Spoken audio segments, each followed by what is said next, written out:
Hello viewers, எல்லாருக்கும் வணக்கம். நம்ம இந்த வீடியோவில் 24th January 2024 மார்க்கெட் அப்டேட்டை பார்க்கலாம். அப்புறம் stocks, Hindalco, doctor Reddy's lab, Tata steel இதெல்லாம் இதுக்காக ரேலி ஆச்சுது.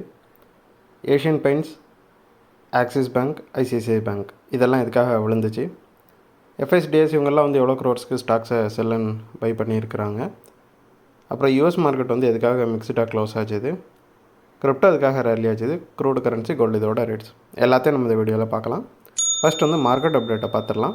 அதுக்கு முன்னாடி நீங்கள் இன்னும் இந்த சேனலை சப்ஸ்கிரைப் பண்ணாமல் இருந்தால் மறக்காமல் சப்ஸ்கிரைப் பண்ணுங்கள். அப்படியே அந்த பெல்லைக்கான கிளிக் பண்ணிங்கன்னா டெய்லி அப்டேட்ஸ் தவறாமல் கிடைக்கும்.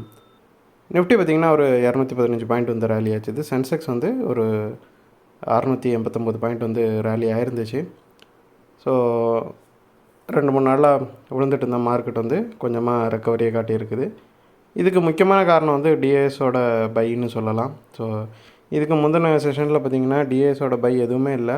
எஃப்ஐஸோட செல் அதிகமாக இருந்ததுனால மார்க்கெட் பயங்கரமாக விழுந்துருந்துச்சு. ஸோ இன்றைக்குமே எஃப்ஐஸ் வந்து அதிகமாக தான் செல் பண்ணியிருந்தாங்க. ஸ்டில் அதை மேனேஜ் பண்ணுற அளவுக்கு டிஏஎஸ் வந்து பை பண்ணியிருந்ததுனால மார்க்கெட் கொஞ்சமாக தப்பிச்சிச்சு. அப்புறம் ஸ்டாக்ஸை பார்த்தோம் அப்படின்னா ஒரு 9 ஸ்டாக் தான் வந்து நெகட்டிவாக க்ளோஸ் ஆச்சுது. ஏறக்குறைய எல்லாமே வந்து பாசிட்டிவாக க்ளோஸ் ஆச்சுது. ஹிண்டால்கோ பார்த்திங்கன்னா 21 பாயிண்ட் ரேலியாக இருந்துச்சு. அதுக்கு ரீசன் பார்த்தோம்னா சைனாவில் வந்து சில பாலிசிஸை சேஞ்ச் பண்ணுறதா சொல்கிறாங்க. அதாவது எக்கனாமி வந்து மறுபடியும் பூஸ்ட் பண்ணுறதுக்காக சில பாலிசிஸை சேஞ்ச் பண்ணுறதா சொல்கிறாங்க. சைனா தான் பார்த்திங்கன்னா உலகத்திலே வந்து மிகப்பெரிய மெட்டல் கன்சியூமர். மெட்டல் வந்து ரொம்ப இம்போர்ட் பண்ணுறது அவங்க தான். ஸோ அதனால் சைனாவில் வந்து இந்த பாலிசிஸை சேஞ்ச் பண்ணுற இந்த அறிவிப்புனால் இந்தியாவில் இருக்கிற மெட்டல் கம்பெனிஸ்க்கு வந்து இது ஒரு பாசிட்டிவான நியூஸாக பார்க்கப்படுது. அதனால தான் ஹிண்டால்கோ ரேலி ஆச்சுது. அப்புறம் ரெட்டிஸ் லேப்ஸை பார்த்தோம் அப்படின்னா ரெட்டிஸ் லேப்ஸில் வந்து பெரிய நியூஸ் எதுவும் இல்லை. பட் வந்து டெக்னிக்கலாக பார்த்தோம் அப்படின்னா ட்ரெண்ட் லைன் வந்து ஹையர் லோஸை தான் மேக் பண்ணிகிட்ருக்குது. ஸோ அதில் ஒரு பிரேக் அவுட் இருக்கிறதுக்கு வாய்ப்பு இருக்குது. ஸோ அதனால் பார்த்திங்கன்னா நிறைய ஷார்ட் கவரிங் நடந்திருக்குது இந்த டெக்னிக்கல் பேசிஸில். இந்த ஷார்ட் கவரிங் நடந்ததுனால ரெட்டிஸ் லேப் வந்து நல்லா ரேலியாக இருக்குது. ஸோ விச் மீன்ஸ் வந்து ரெட்டிஸ் லேப்பில் நியர் ஃப்யூச்சரில் ரேலி இருக்க சான்சஸ் அதிகமாக இருக்குது. இன்னும் அதிகமான ரேலி இருக்கிறதுக்கு வாய்ப்புகள் இருக்குது. அப்புறம் டாடா ஸ்டீலில் பார்த்திங்கன்னா சேம் நியூஸ் தான். சைனாவில் அந்த ரூல் சேஞ்ச் பண்ணுறது, அவங்க அந்த பாலிசிஸை வந்து கொஞ்சமாக ஈஸ் பண்ணுறதா இருக்கிறதுனால மெட்டல் ஸ்டாக் எல்லாமே ரேலி ஆச்சுது. அதனால் டாடா ஸ்டீலும் ரேலி ஆகிருக்குது. அப்புறம் ஏஷியன் பெயிண்ட்ஸை பார்த்தோன்னா 55 பாயிண்ட் வந்து விழுந்துருக்குது. ஸோ அதுக்கு ரீசன் என்னென்னு பார்த்தோம்னா அவங்களோட Q3 ரிசல்ட் வந்துச்சு. அந்த Q3 ரிசல்ட்டுக்கு அப்புறமாவே பார்த்திங்கன்னா ஏஷியன் பெயிண்ட்ஸ் வந்து விழுந்துட்டு தான் இருக்குது. ப்ரோக்கரேஜஸும் ரீசெண்டாக என்ன பண்ணியிருக்காங்கன்னா அந்த ஸ்டாக்கை டவுன்கிரேட் பண்ணியிருக்கிறாங்க. அது வந்து ஏஷியன் பெயிண்ட்ஸ் வந்து இன்னும் விழுறதுக்கு காரணமாக இருக்குது. அப்புறம் ஆக்சிஸ் பேங்க்கை பார்த்தோம் அப்படின்னா ஒரு 30 பாயிண்ட் வந்து விழுந்துருக்குது. ஆக்சிஸ் பேங்கோட Q3 ரிசல்ட் வந்துச்சு. அதில் அவங்களோட ப்ராஃபிட் பார்த்திங்கன்னா 4% இன்க்ரீஸ் ஆகிருந்துச்சு. நெட் இன்ட்ரெஸ்ட் இன்கம் வந்து 9% இன்கம் ஆகிருந்துச்சு. ஆனால் அந்த ரெண்டுமே பார்த்திங்கன்னா மார்க்கெட் எஸ்டிமேட் பண்ணதை விட கம்மியாக வந்துருக்குது. ஸோ அந்த ரீசனால் ஆக்சிஸ் பேங்க் விழுந்துச்சு. ஐசிஐசிஐ பேங்க்கும் பார்த்திங்கன்னா ஒரு 29 பாயிண்ட் வந்து விழுந்துருக்குது. ஸோ ஐசிஐசிஐ பேங்க்கோட Q3 ரிசல்ட் வந்து ரீசெண்டாக வந்துச்சு. அது ஓரளவு நல்ல ரிசல்ட்டாக இருந்தாலும் மற்ற பெரிய பேங்க்ஸ் எல்லாமே பார்த்திங்கன்னா நல்ல ரிசல்ட்டை வந்து போஸ்ட் பண்ணலை. அவங்க வந்து Q3யில் வந்து ஒழுங்காக பெர்ஃபார்ம் பண்ணலை. ஸோ லாஸ்ட்டு குவார்ட்டரில். ஸோ இதோட இம்பேக்ட் வந்து ஹோல் செக்டாரையுமே இன்வெஸ்டர்ஸ் வந்து செல் ஆஃப் பண்ணுறதுக்கு ஒரு இதை கொடுத்துருச்சு. ஸோ அதனால் பார்த்திங்கன்னா ஹோல் பேங்க் செக்டாருமே வந்து செல் ஆஃப் பயங்கரமாக ரீசெண்ட் டேஸில் நடந்துகிட்ருக்குது. அதோட இம்பேக்டில் ஐசிஐசிஐ பேங்க்கும் செல் ஆஃப் பண்ணப்பட்டு விழுந்துட்டுருக்குது. அப்புறம் எஃப்ஐஸை பார்த்தோம் அப்படின்னா ஒரு 6,934 கோடிக்கு வந்து செல் பண்ணியிருக்கிறாங்க.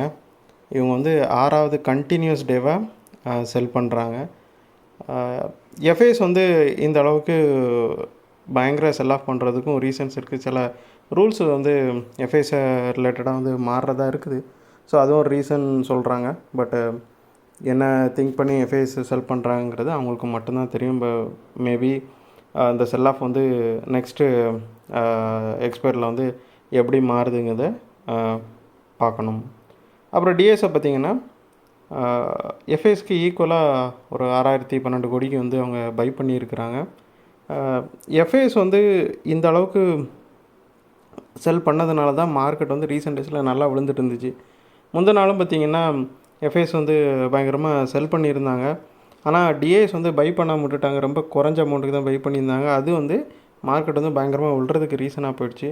ஸோ இன்றைக்கும் எஃப்ஐஎஸ் செல் பண்ணுறப்போ அதே அளவுக்கு டிஏஎஸ் ஓரளவு ஒரு 900 கோடி தான் அவங்க மேட்ச் பண்ணல. மற்றபடி ஒரு 6000 கோடி மேட்ச் பண்ணி வந்து பை பண்ணிட்டாங்க. ஸோ அதனால தான் மார்க்கெட் வந்து கொஞ்சமாக ரெக்கவரி ஆகிருக்குது. இல்லைன்னா இன்றைக்குமே மார்க்கெட் வந்து பயங்கரமான வீழ்ச்சியை சந்திச்சிருக்கிறதுக்கு தான் வாய்ப்புகள் ரொம்ப அதிகமாக இருந்துச்சு. அப்புறம் யூஎஸ் மார்க்கெட்டை பார்த்தோம் அப்படின்னா டவ் வந்து ஒரு 99 பாயிண்ட் விழுந்திருக்குது. S&P 500 வந்து ஒரு 3 பாயிண்ட் ரேலியாக இருக்குது. நாஸ்டாக் வந்து ஒரு 55 பாயிண்ட் வந்து ரேலியாக இருக்குது. யூஎஸ் மார்க்கெட்டில் வந்து பெருசாக எந்த நியூஸஸும் இல்லை. ஆனால் கொஞ்சமாக ஒரு கரெக்ஷன் தான் போயிட்டுருக்க மாதிரி தெரியுது. ஏன்னா ஃபெட்டோட முடிவுகள் வந்து இனிமேல் தான் நியர் ஃப்யூச்சரில் தெரியும். ஸோ அது வரைக்கும் மார்க்கெட் வந்து ஒரு சின்ன கரெக்ஷனில் இருக்குது. அப்புறம் கிரிப்டோவை பார்த்தோம் அப்படின்னா பிட்காயின் வந்து ஒரு 206 பாயிண்ட் ரேலியாக இருக்குது. எத்திரியம் வந்து ஒரு 10 பாயிண்ட் விழுந்திருக்குது. அப்புறம் பினான்ஸ் வந்து ஒரு 5 பாயிண்ட் விழுந்திருக்குது. ஸோ கிரிப்டோவில் பார்த்திங்கன்னா ரீசெண்டாக ஒரு செல் ஆஃப் போச்சு இது பயங்கரமாக. அது வந்து 39,000 கிட்ட பிட்காயினோட ரேட்டை கொண்டு போயிடுச்சு. ஃபஸ்ட்டே சொன்ன மாதிரி 38,000 தான் வந்து ஒரு சப்போர்ட் இருந்துச்சு. பட் 38,000 அது ரீச் பண்ணுறதுக்கு முன்னாடியே மறுபடியும் கொஞ்சமாக ரெக்கவரி ஆகிடுச்சு. ஸோ இது மறுபடியும் விழுமா என்னங்கிறது நம்ம வர செஷனில் தான் தெரியும். இல்லை மறுபடியும் ரேலி ஆகி இது 42,000 கிட்ட போயிடுச்சுன்னா, ஏன்னா அது வந்து இதுக்கு முந்தின சப்போர்ட்டு 42,000லேருந்து மறுபடியும் ரேலி ஆகிறதுக்கு தான் வாய்ப்புகள் அதிகம். விழுறது ரேர் தான். அதுக்கப்புறம் க்ரூடை பார்த்திங்கன்னா ஒரு 0.72 வந்து ரேலியாக இருக்குது. $80.27 பெர் பேரலில் இருக்குது. ரெட் சீயில் வந்து ஸ்டில் வந்து ஒரு டென்ஷன்ஸ் வந்து நிலவிட்டு இருக்குது. அப்புறம் யூஎஸ் க்ரூடோட இருப்பு வந்து கம்மியாக இருக்குது. அப்புறம் இந்த சைனாவில் வந்து எக்கனாமி பூஸ்ட் பண்ணுறதுக்கு சில பாலிசிஸை சேஞ்ச் பண்ணுறாங்கல்ல. ஸோ இது எல்லாமே சேர்த்து க்ரூடை வந்து கொஞ்சமாக ரேலி பண்ண வச்சிருச்சு.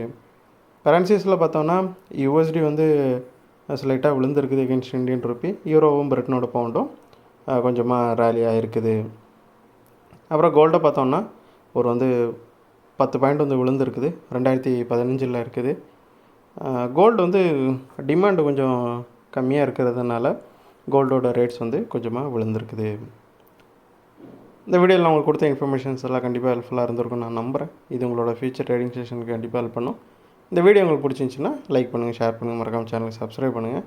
அப்படியே இந்த பெல் ஐகானை கிளிக் பண்ணிங்கன்னா டெய்லி அப்டேட்ஸ் தவறாமல் கிடைக்கும். தேங்க்ஸ் ஃபார் வாட்சிங். Keep supporting. தேங்க்யூ.